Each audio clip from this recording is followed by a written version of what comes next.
El canciller Héctor Timerman en los últimos días, hace muy pocos días, en una entrevista radial con el doctor Nelson Castro, le dijo que no había ningún problema para la libertad de prensa en la Argentina, que no había ninguna persecución y hostigamiento hacia los periodistas independientes. Le pidió que le diera un solo caso de censura o de recorte de libertades o de campaña macartista, absolutamente macartista como realmente existe. Y cuando le fue nombrando el doctor Nelson Castro a Pepe Leayev, cuando le habló de mi caso, de su propio caso, de lo que ocurrió con el doctor Castro, bueno, Héctor Timerman le decía: esas son cuestiones comerciales, cuestiones menores que tienen que ver con cuestiones contractuales y con la idea que ustedes quieren de ser estrellas, de ocupar el centro de la escena.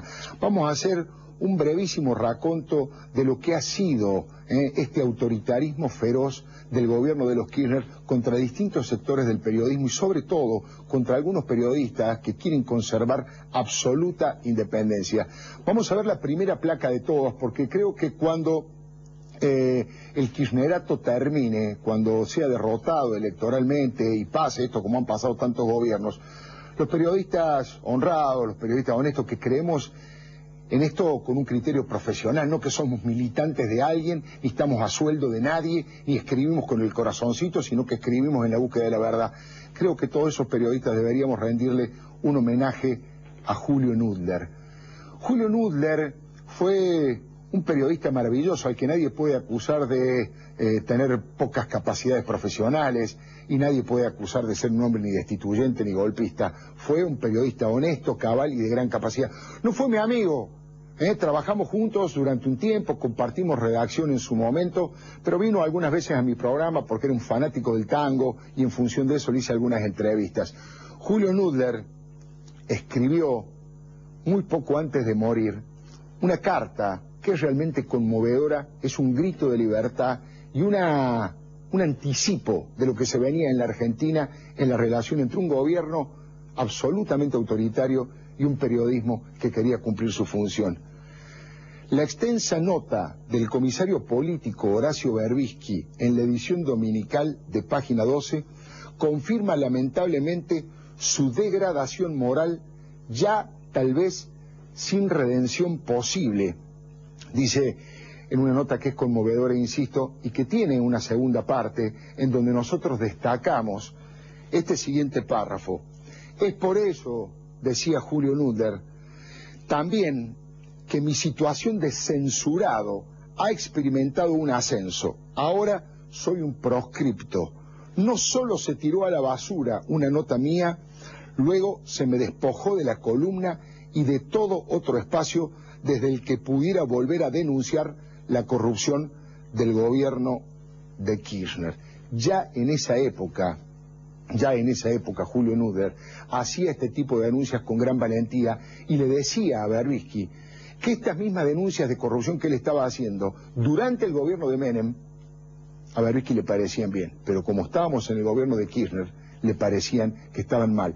Tanto fue así que por esta situación la agrupación periodistas que se había fundado allá por los 90 para defender la libertad de prensa, de los ataques de Carlos Menem y del gobierno de turno, entre otros, fue fundada por Horacio Berbisky, no resistió este debate y esta discusión de lo que pasó con Julio Nudler y se tuvo que disolver. Hoy, por supuesto, Julio Nudler, esperemos que esté descansando en paz, alguna vez va a ser reivindicado y además bueno, tiene la posibilidad de que en estos momentos se conozca su verdad.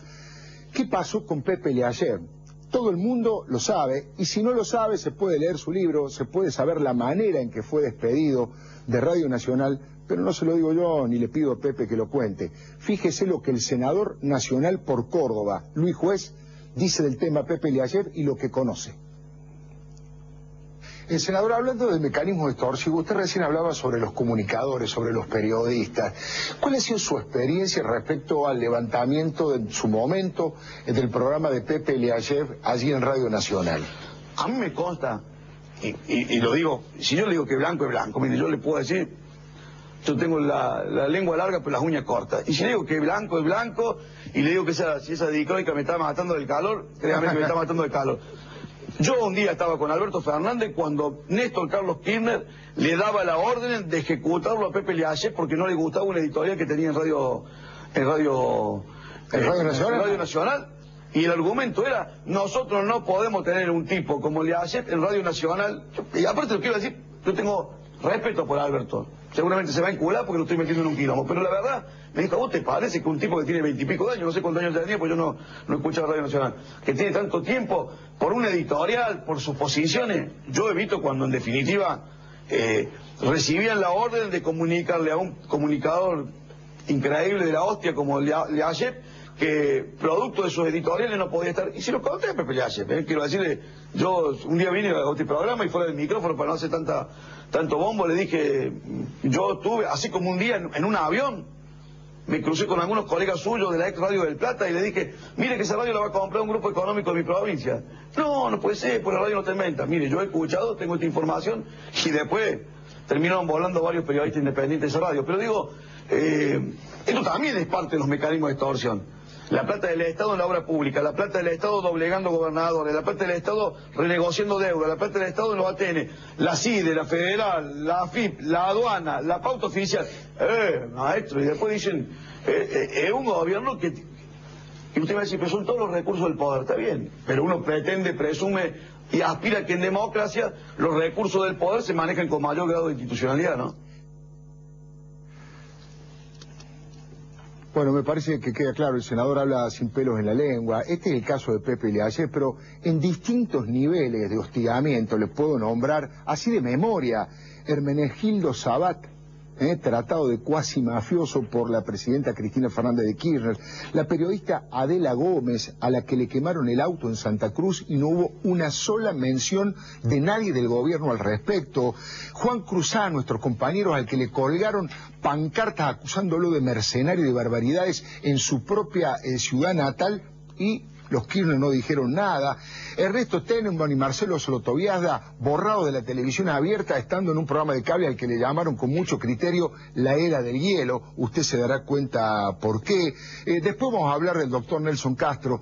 Jorge Lanata, fuera de la televisión abierta desde aquel momento. Me dicen que tengo la posibilidad, que Jorge ha tenido la amabilidad de prestarse a una sola pregunta, a contestar una sola pregunta respecto de esta situación. Jorge Lanata, muy buenas noches. Alfredo Leuco